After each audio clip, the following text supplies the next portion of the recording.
Mohon dukungannya dengan like, komen, share, dan subscribe. Terima kasih. Bab 4952, Keberanian. Aku tidak akan pergi. Aku tidak sanggup menanggungnya dengan kekuatanku. Si gila abadi segera melambaikan tangannya dan melangkah mundur.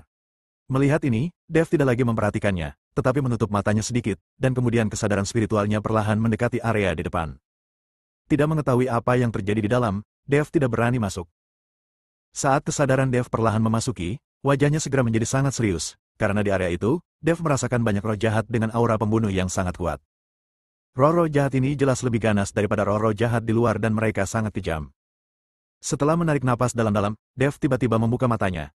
Dia tahu bahwa bahaya seringkali mewakili peluang. Sekarang dia baru saja menerobos ke tingkat ke-9 alam transformasi abadi. Jika dia dapat berkembang satu langkah lebih jauh, dia bisa menjadi pengembara abadi. Inilah yang orang sebut sebagai keabadian sejati. Boom! Dev bergegas langsung menuju area itu. Dalam sekejap, seberkas cahaya kemasan melesat ke langit dari area di depannya yang tampak seperti lautan darah. Tubuh Dev langsung tenggelam dalam lautan darah, dan suara-suara melengking terdengar di sekelilingnya, terdengar seperti berasal dari neraka. Melihat Dev bergegas masuk tanpa ragu-ragu, Feng Xian dipenuhi kekaguman. Wah, kamu benar-benar pemberani. Kalau kamu mati di sana, jangan salahkan aku.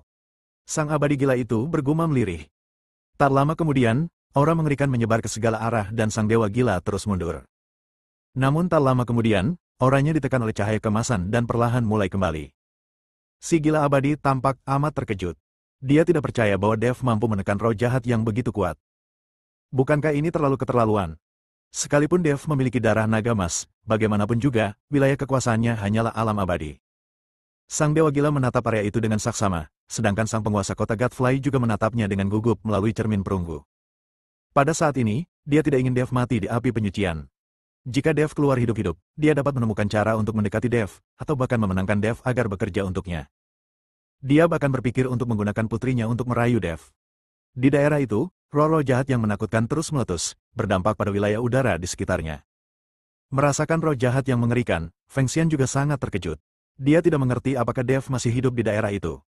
Dengan roh jahat semacam ini, Feng Xian tahu bahwa dia tidak dapat bertahan sejenak. Disertai semburan roh-roh jahat yang mencekam, ia pun langsung tenggelam dalam cahaya kemasan. Itulah nafas darah Dev. Pada saat ini, Dev dengan gila-gilaan menyerap roh jahat itu. Bukankah tubuhku akan meledak dan mati jika aku menyerapnya seperti ini?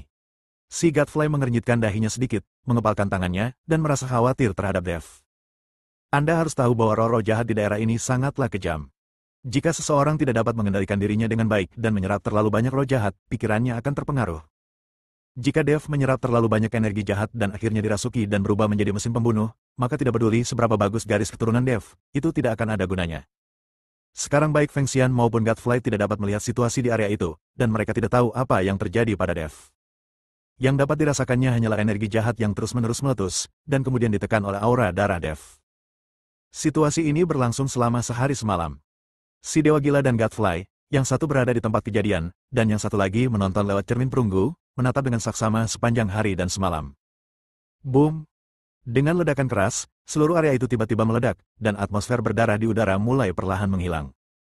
Dev berjalan keluar selangkah demi selangkah. Pada saat ini, Dev sepenuhnya diselimuti aura pembunuh, dan niat membunuh yang mengerikan terus muncul dari tubuh Dev. Merasakan niat membunuh di tubuh Dev, Feng Xian menjadi takut dan bersembunyi jauh. Dia takut Dev akan tiba-tiba menyerangnya. Bab 4953, membosankan. Namun, mata Dev jernih, dan dia menggunakan darahnya untuk menekan roh jahat. Tiba-tiba, cahaya kemasan melesat ke langit dari tubuh Dev, disertai dengan ledakan raungan naga. Niat membunuh dalam diri Dev mulai memudar, dan roh jahat di sekitarnya juga perlahan menghilang. Baru setelah melihat niat membunuh dalam diri Dev memudar, sang dewa gila berani mendekat perlahan. Melihat sang abadi gila itu, Dev tidak bisa menahan senyum dan berkata, "Senior, aku benar-benar minta maaf karena membuatmu takut." "Sial, kau benar-benar membuatku takut." Ketika Feng Xian melihat bahwa Dev benar-benar baik-baik saja, dia menghela napas panjang lega. Jika pikiran Dev benar-benar dipengaruhi oleh roh jahat dan dia menyerangnya, Feng Xian tidak tahu apakah dia bisa menahannya. "Senior, apakah kamu tahu kalau di api penyucian ini ada tempat lain yang roh jahatnya bahkan lebih kuat?" Dev bertanya. "Tidak ada lagi, tidak ada lagi. Aku sudah di sini selama ratusan tahun, dan sama sekali tidak ada lagi." Si abadi yang gila itu segera menggelengkan kepalanya. Sekalipun dia tahu, dia tidak akan berani membawa Dev bersamanya. Itu terlalu menakutkan. Jika Dev menjadi gila, dia akan mendapat masalah. Karena sudah hilang, aku harus memurnikan roh jahat di tubuhku dan menyerapnya sepenuhnya. Jadi, aku tidak akan menemanimu lagi. Dev mengeluarkan menara penekan setan dan berencana memasukinya untuk berlatih dan menyerap sepenuhnya energi jahat di tubuhnya. Meskipun Dev baik-baik saja sekarang, itu karena dia menekannya dengan garis keturunannya sendiri. Apakah ini sesuatu yang aman? Si gila abadi sangat penasaran saat melihat ini. Itu hanya menara kecil. Senior, apakah Anda ingin masuk dan duduk? Dev bertanya. Apakah tidak apa-apa? Feng Xian sangat penasaran. Tentu saja. Setelah Dev selesai berbicara, dia membawa Feng Xian langsung ke menara penekan setan. Sepertinya tidak ada apapun di menaramu. Benar-benar kosong. Apa yang bagus di sana? Si gila abadi tampak bingung. Senior, kamu hanya perlu berlatih di sini. Saat kamu keluar, kamu secara alami akan tahu apa yang baik. Setelah berkata demikian, Dev duduk bersila dan mengabaikan si abadi gila itu. Melihat ini, Feng Xian duduk dan mulai berlatih. Dalam sekejap mata, puluhan hari berlalu. Dev sepenuhnya menyerap roh-roh jahat, dan pada saat yang sama, kekuatannya benar-benar mencapai puncak alam transformasi tingkat ke-9. Dia hanya tinggal selangkah lagi untuk bisa menembus alam abadi yang tersebar. Aku penasaran apakah alamku masih bisa ditingkatkan secepat itu setelah mencapai alam Sanxian. Dev berkata dengan sedikit emosi. Menaramu bahkan tidak memiliki sumber daya atau energi spiritual. Tidak ada gunanya berlatih di sini. Ketika sang dewa gila melihat Dev telah menyelesaikan latihannya, dia mengeluh. Dev hanya tersenyum dan tidak mengatakan apa-apa, tetapi membawa Feng Xian pergi dari menara penekan setan. Pada saat ini, Godfly memperhatikan Dev dan Feng Xian pergi dan memasuki menara penekan setan, tetapi setelah beberapa jam, keduanya keluar. Pada saat ini, Feng Xian tidak menyadari sesuatu yang aneh, jadi dia bertanya, sekarang sudah keluar, tetapi tidak ada yang istimewa tentangnya. Bukankah masih di tempat yang sama? Dev tersenyum tenang dan berkata, Senior, menurutmu sudah berapa lama kita berlatih di menara?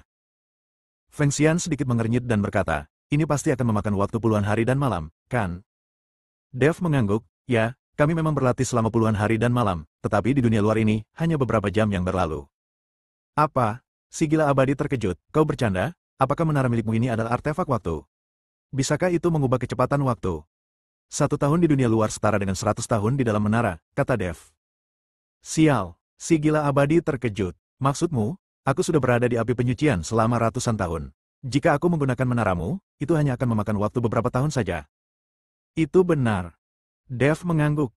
Sial, tidak heran kau masih sangat muda, tetapi kau memiliki kekuatan seperti itu. Dengan harta karun seperti itu, orang lain harus bekerja keras selama beberapa tahun, tetapi kau dapat berlatih selama ratusan tahun. Kamu sungguh hebat. Sang dewa gila memandang menara penekan setan di tangan Dev dengan rasa iri di matanya. Bab 4954, menjadi saudara lawan jenis. Senior, jika Anda membutuhkannya, Anda dapat memasuki menara ini untuk berlatih kapan saja. Lagi pula, kita sudah saling kenal sejak lama, dan Anda telah membawa saya ke tempat yang begitu baik. Dev berkata sambil tersenyum. Ketika Feng Xian mendengar ini, dia langsung bersemangat dan menarik Dev hingga berlutut, langit di atas, bumi di bawah, hari ini aku dan... Siapa namamu? Namaku Dev. Dev berkata dengan bingung. Hari ini, Dev dan aku telah menjadi saudara yang berbeda jenis kelamin. Kami akan berbagi kebahagiaan dan kesulitan. Kami tidak meminta untuk dilahirkan pada hari, bulan, dan tahun yang sama, tetapi kami meminta. Senior, baiklah, berhenti bicara. Dev buru-buru menarik Feng Xian berdiri. Saya masih sangat muda dan akan hidup sepanjang langit di masa depan. Sudah berapa tahun orang gila abadi ini hidup?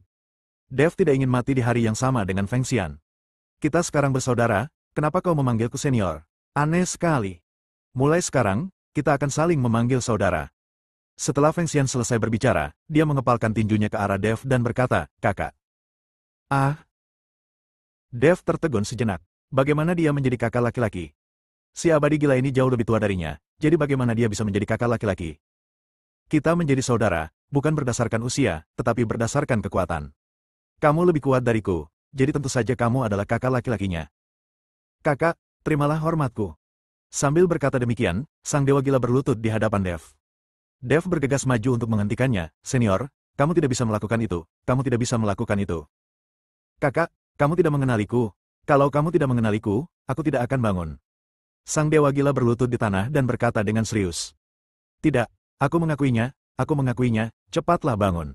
Dev tidak berdaya. Saudaraku, teriak manusia abadi yang gila itu. Adik, cepat bangun.